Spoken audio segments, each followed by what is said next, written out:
Ribéry, Iniesta, Griezmann, Saint-Maximin et Cabella, c'est les sujets qu'on va aborder aujourd'hui dans l'épisode numéro 3 de Pégaules.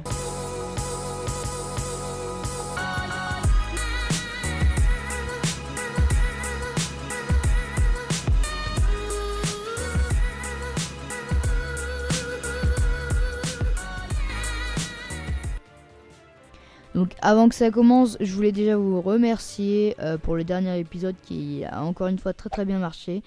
Si vous ne l'avez pas vu, je vous invite vraiment à aller le voir. Parce que vraiment, en ce moment, c'est fou, j'arrive à faire des vidéos tous les jours, c'est incroyable. Enfin bon bref, on va passer à la vidéo. Et sur la une des journaux, il y a une tête, et oui, de l'international français champion du monde, qui a fini 3ème au classement UEFA du Ballon d'Or. Et évidemment, c'est Antoine Griezmann. Alors on se demande si ça serait pas la pire saison de Griezmann. Et oui, Griezmann, malgré que c'est le 5e meilleur buteur de l'histoire de l'Atlético Madrid, Griezmann n'a pas été mauvais, mais il n'a pas été meilleur que la saison dernière où il n'a pas égalé ses records. Et c'est ça qu'on peut lui reprocher un petit peu. Après une saison incroyable avec l'Atlético Madrid et l'équipe de France, Griezmann commence à retomber un petit peu. Évidemment, ça peut faire ça avec n'importe qui, et évidemment, on comprend. C'est vrai qu'en ce moment, l'Atlético Madrid, ça va pas trop. Ils se font battre par quelques petites équipes. Ils sont 2e au classement. Alors 2e, c'est pas mal, mais bon, quand même, après s'être fait éliminer en 8e de finale de Ligue des Champions, alors qu'ils auraient pu tellement aller si loin. Je pense que quand même 2e, ça les met un petit peu dans le mal. Enfin bon, l'Atlético de Madrid va mal et Griezmann va mal. On va quitter l'Espagne et plutôt on va quitter l'Atlético de Madrid pour retourner en Espagne et au Barça. Évidemment, le grand joueur Iniesta, qui je vous le rappelle est maintenant à la retraite. Et bah c'était il y a 10 ans qu'il a marqué un but de légende évidemment. Mené 1-0 par Chelsea depuis la réalisation de Michel Essien, je sais plus si vous en rappelez. Dès la 9e minute sur un très très très beau but, franchement allez voir le match, c'était incroyable. Finalement ils arrivent à revenir à la toute fin du match pour passer en finale de Ligue des Champions. Gros match et franchement avec les buts à l'extérieur, l'arrivée des buts à l'extérieur étant donné qu'ils étaient à l'extérieur et qu'il y avait eu 0-0 au Camp Nou à l'aller. Enfin bon, c'est une histoire un peu compliquée, c'est vrai qu'il y avait eu beaucoup de polémiques sur le match avec des défauts d'arbitrage, etc. Je vous rappelle notamment que l'arbitre avait été suspendu à vie d'arbitrer des matchs tout simplement, étant donné les nombreuses fautes. Match malheureusement qui se finit très mal pour Chelsea et qui honore pas forcément le football, mais c'était quand même un but magnifique et de légende par Iniesta. Et ça reste malgré tout un grand but et un grand joueur. Cette fois on va définitivement quitter l'Espagne, enfin du moins pour l'instant. Et oui, Klopp, l'entraîneur de Liverpool, confirme l'absence de Salah pour le retour contre Barcelone mardi. Donc demain, je vous rappelle que demain il n'y a pas de Pégaules, étant donné que le mardi et le jeudi il n'y en a pas. Enfin bon, je vous expliquerai ça plus tard dans plus de détails. Donc la présence ou non de Mohamed Salah, c'était une grosse question, étant donné déjà que Dembélé serait forfait. Je vous avais posé la question, est-ce que vous considérez que ça peut être un tournant pour Liverpool, l'absence de Salah, et vous m'aviez répondu 50-50, très très serré, je vous en remercie. Et vraiment, c'était très serré, enfin bon. Du coup, pour vous, ça sera oui et non, parce que Liverpool a d'autres qualités, je pense. Et en même temps, Salah, c'est quand même quelque chose. Mais le buteur actuel de Liverpool, c'est beaucoup, c'est vraiment beaucoup. Cette fois, on va quitter l'Angleterre et pour se diriger vers la France, notre beau pays, pour aller voir du côté de Rémi Cabella, qui a rejoint son confrère marseillais, Valère Germain, avec 50 buts en Ligue 1 pour Rémi Cabella, même malgré son poste. plus défensive en tout cas que Valère Germain, il a quand même réussi à le rejoindre. Donc on dit bravo à Rémi Cabella.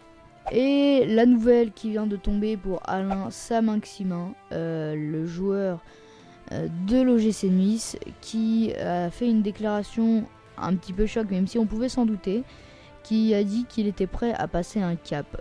Donc on n'a pas plus de détails pour l'instant, mais il serait prêt à passer un cap, donc on pourrait le voir quitter l'OGC Nice cet été. Donc, mais à qui est-ce que l'OGC Nice va vendre Alain Saint-Maximin? dur à dire. Je bug. Bref, à qui va vendre l'OGC Nice Alain Saint-Maximin?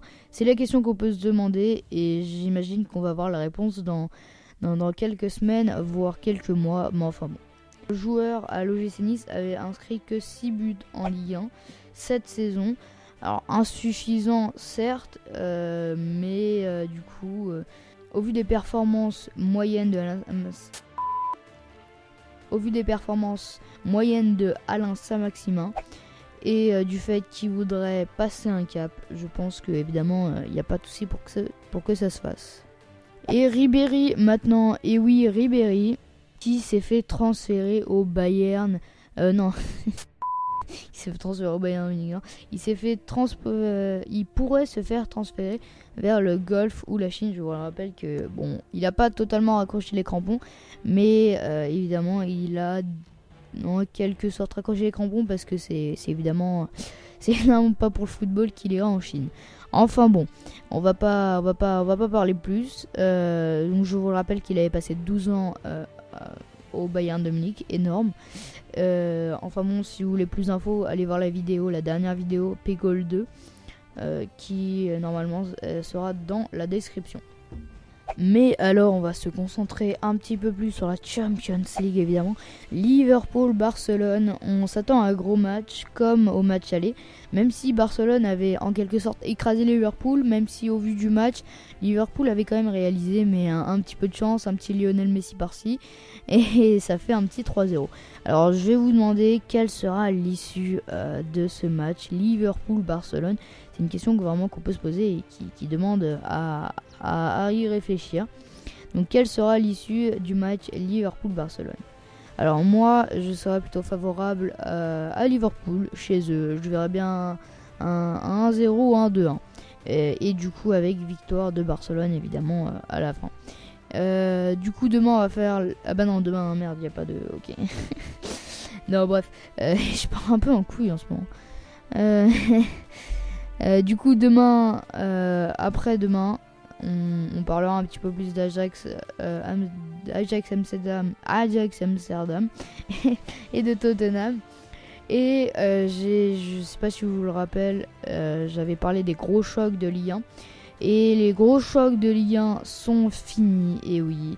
Alors je vous rappelle les matchs qu'il y avait. Et oui, il y avait Lyon-Lille qui s'est terminé sur le score de 2-2. Alors moi j'avais dit 4-2 pour Lille, bon, un petit peu loin, les Lyonnais ont résisté. Non, j'avais dit que Lyon allait gagner, je me rappelle. Mais du coup ils ont fait des bonnes perfs, même si Lille a réussi à rattraper. Et alors là pour un score où je suis proche quand même, hein, étonnamment. Monaco-Saint-Etienne qui s'est fini sur une victoire de Saint-Etienne, 3-2. Tout simplement, j'avais dit 2-2 et écoutez, ça s'est fini sur 3-2. Donc c'est pas mal, écoutez, j'ai envie de vous dire, c'est plutôt bien. Bref, je pense que ça va être fini pour cet épisode. On se retrouve du coup pas demain, et bien pour un jour férié, je sais c'est un petit peu bizarre. Je travaille les jours fériés mais je travaille pas quand c'est pas férié. Bref, du coup on se retrouve mercredi pour un nouvel épisode. Jeudi il y en a pas non plus d'épisode. Enfin bon. Bref, et du coup c'était Pain Eota. Je vous dis à une prochaine. Tchuss.